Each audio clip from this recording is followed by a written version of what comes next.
Ask questions. Be curious.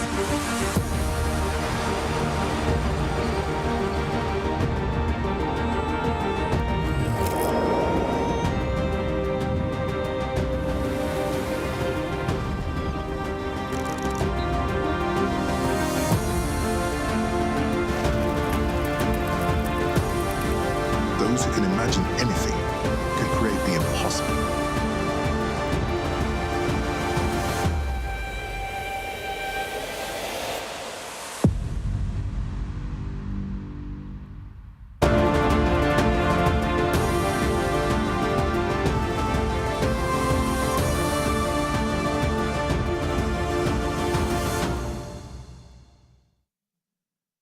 Good afternoon, everybody. Good afternoon.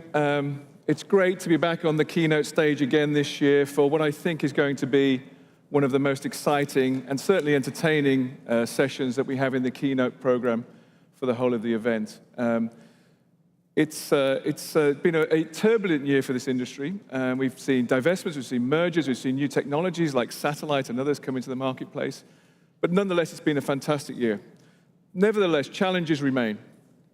We can see that the geopolitical challenge that's going on in the marketplace and in the world is causing a frenzy of uncertainty both to businesses and governments alike.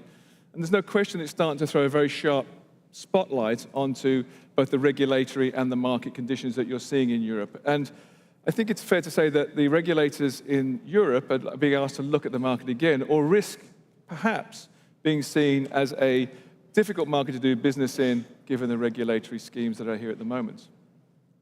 But also, no one will have failed to notice that AI has become the dominant theme in this show. And it touches almost every part of our business. Everything from our consumer devices, through our customer service, and all the way up to the network itself. And is embedded deep inside the network. So it's a rare treat to have the 4 CEOs of the major European operators join us. So please give them a warm welcome.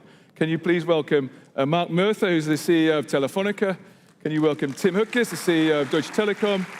Can you welcome, please, Christel Heidemann, the CEO of France Telecom Orange?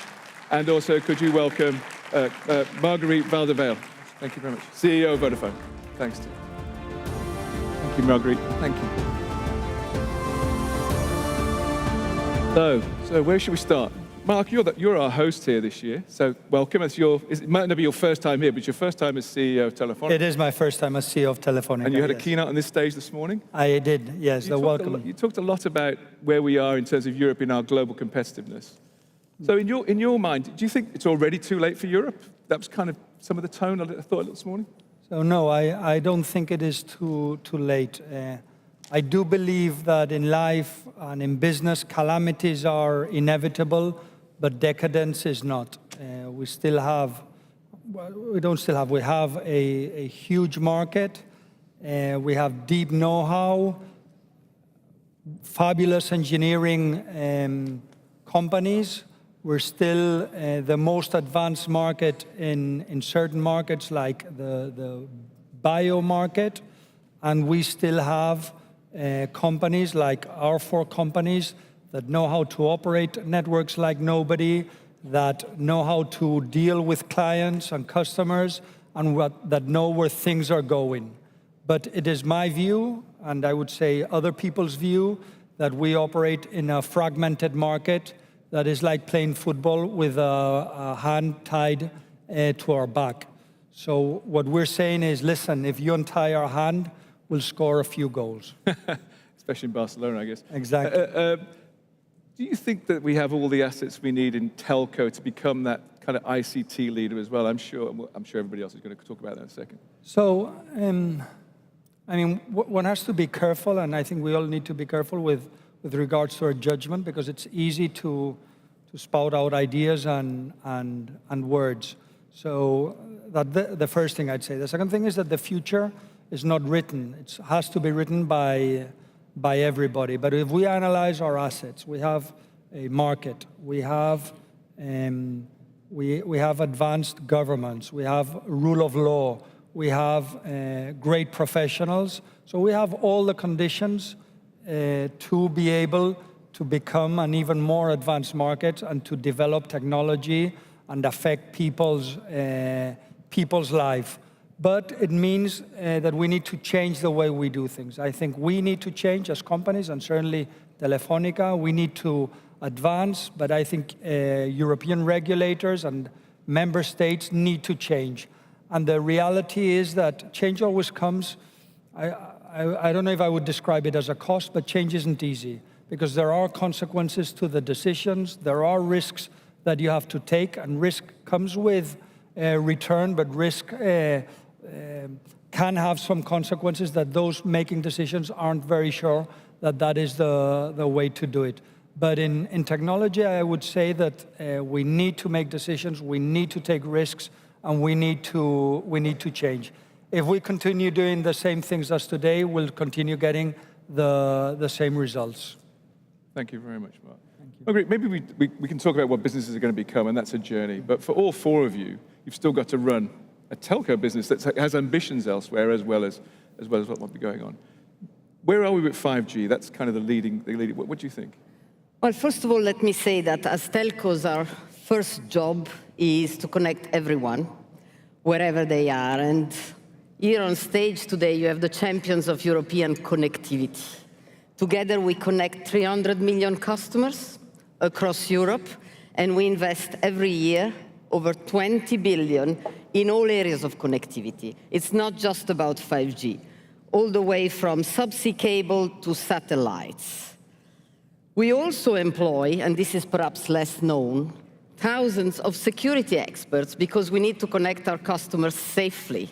We have more security specialists across our companies than you can find in the headquarters of NATO. Now, I could go on and on with very impressive statistics, but you're asking me how is it going? And I would say that in what has now become a global race, it's fair to say that Europe is not winning. Yes. It wasn't always the case. If you think about it, we are here today in Barcelona. We are in Europe. And we are in Europe with the Mobile World Congress because in the early days of digital connectivity, in the early days of GSM, in the 2G era, Europe was leading the world. Now, fast forward to the 5G era, Europe is a laggard. A study published only last week was saying that in Europe, 5G standalone is available to our customers only 2% of the time. And we are not just falling behind the US or China, we are now falling behind an increasing number of low and middle income countries. Now you might say, okay, why does it matter? And it matters for two reasons. First, of course, having good digital connectivity is a key foundation for economic growth.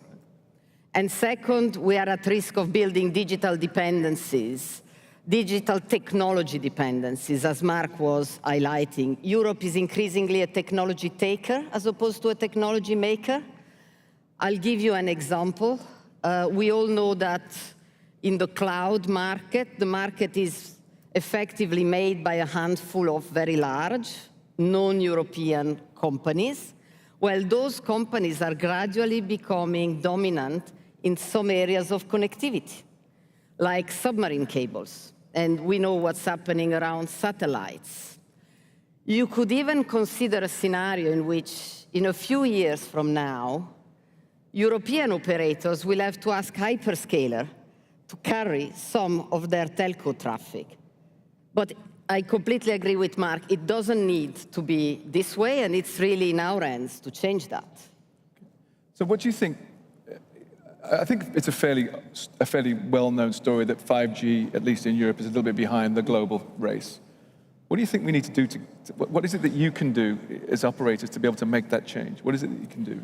I think we need to work on two fronts. Number one, we need to flex our innovation muscle. And number two, we need to be able to scale that innovation with the right environment for investment. I would say on the innovation front, we are very well positioned. Again, echoing what Mark was saying, we are very well positioned because we have know-how, we have expertise, some of the best talent in telecoms is in our companies in Europe. And you can see it in the way we still lead on innovation. Only a month ago, we did in Europe the world's first call between two normal mobile phones from an area without mobile coverage through satellites. And collectively, we work and cooperate on innovation. For example, Open RAN. We have spearheaded from Europe the development of Open RAN. We have just launched an API alliance to open APIs to foster even more innovation. The question is a different one. We are innovating. The question is, where are our innovations going to be scaled? And that's where we need a different investment environment. I think it's fair to say that we have just seen a glimpse of what a future different telco world might look like in the UK. In the UK, Vodafone has just launched a massive investment plan to build one of the world's best 5G networks. 11 billion invested. Why were we able to do this? Because we had scale. A merger was approved that is giving us the scale to invest. And I think it has to become a top priority in Europe to find more opportunities to create scale. At the end of the day, the future is in our hands as Europeans. The opportunities to unleash European scale can open a completely different world for us, a world in which, as we follow our title, we can really drive European competitiveness by putting Europe back in the fast lane.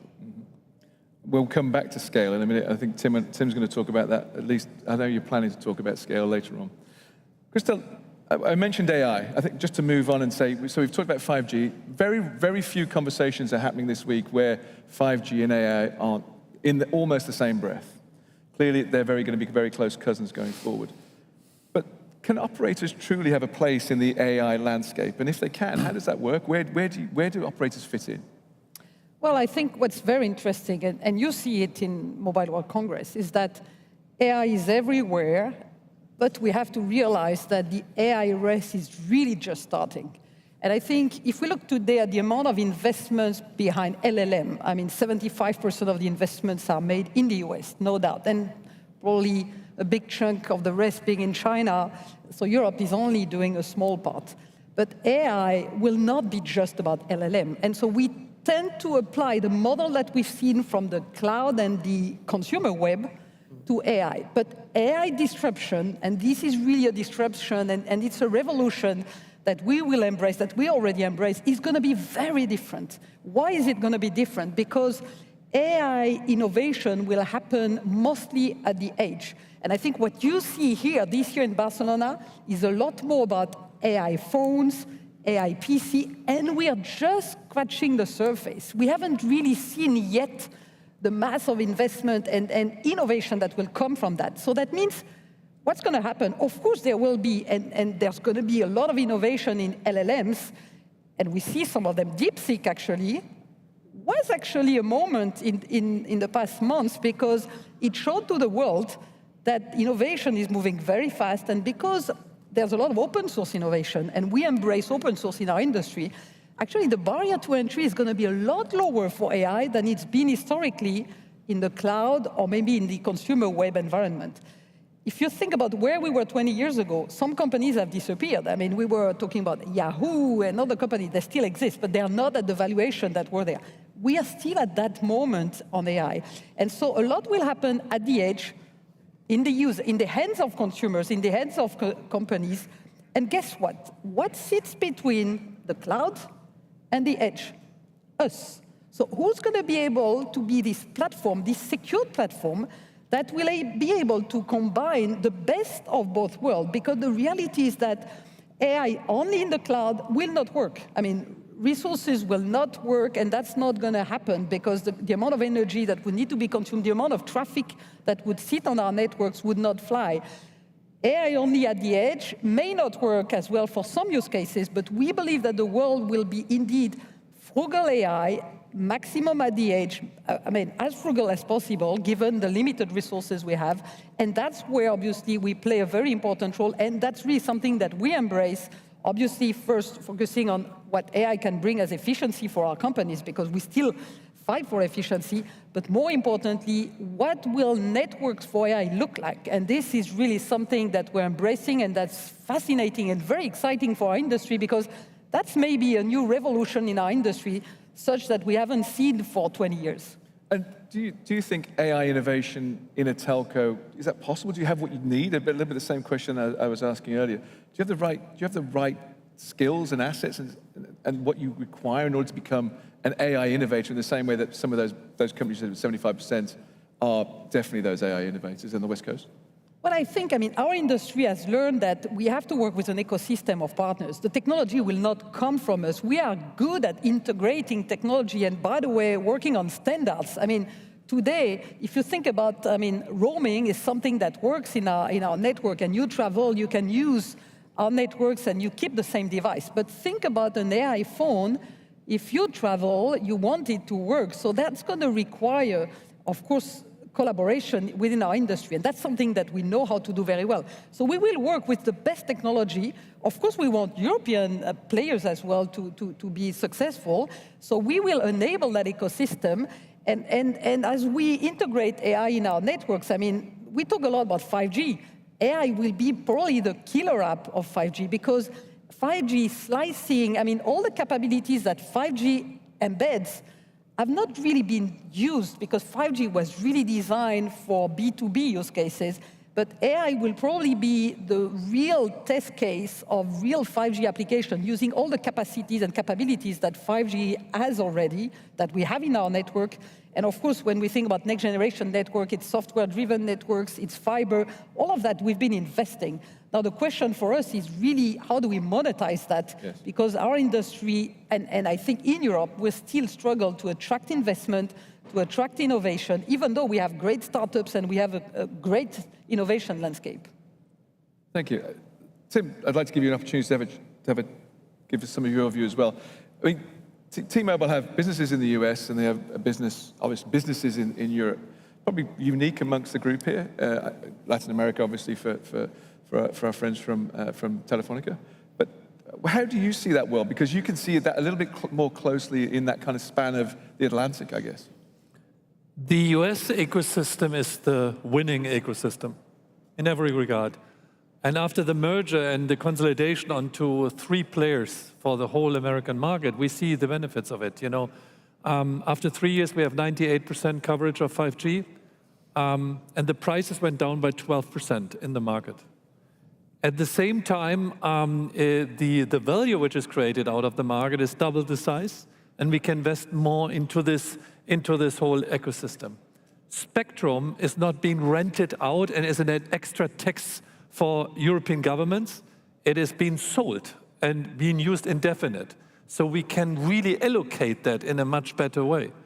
And on top of that, the whole regulation, the red tape, has been taken away in 2005.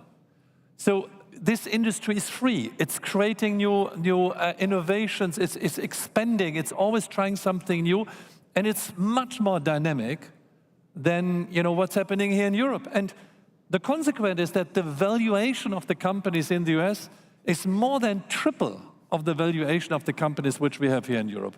So investors love it, this environment. And if investors love the business, it's good for the citizens as well. So therefore, I'm always questioning, what are we talking here? Now I'm 12 years here, I'm 25 years on the Mobile World Congress. This is Groundhog Day, and I'm repeating the same story. We just should copy what the Americans are doing. Even China has 3 operators. Even, India went to 3 operators now, and they are prospering. But Europe is going on like always. So what would you change, Tim? What do you think? Genuinely, I'm interested in what you think could change to make your life easier in the US, in Europe, to be able to deliver that kind of return that you're seeing out there.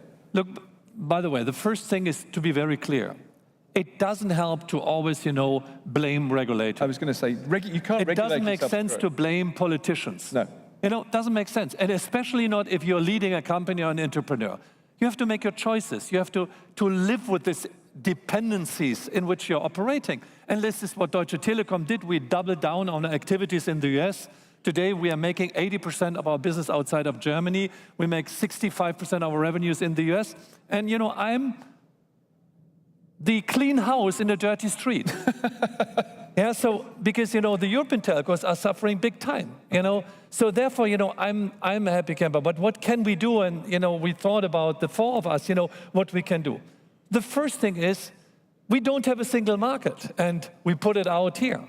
We need a reform of the competition policies. We have to be allowed to consolidate our activities. And by the way, I'm not talking about cross-country synergies. I'm talking intra-market synergies. There is no reason that every market has to operate with 3 or 4 operators. We should build a European single market. That is our first ask, because if we cannot increase our consumer prices, if we cannot charge, the over-the-top players, we have to get efficiencies out of the scale which we're creating. And we have seen that in all the markets globally, in China, in India, in Americas, that the bigger the companies are, the more the consumers are benefiting from the investments which they're taking. The second, we have to reduce the regulatory burdens in this one. By the way, I have counted how many regulators I'm serving as Deutsche Telekom. You know how many? 270 regulators. We have media regulation, we have cybersecurity regulation, we have privacy regulation, we have telecommunication regulation on a local level and on an international level. If you sum that up for the countries we are operating, 270 people. What Europe needs is a DOGE.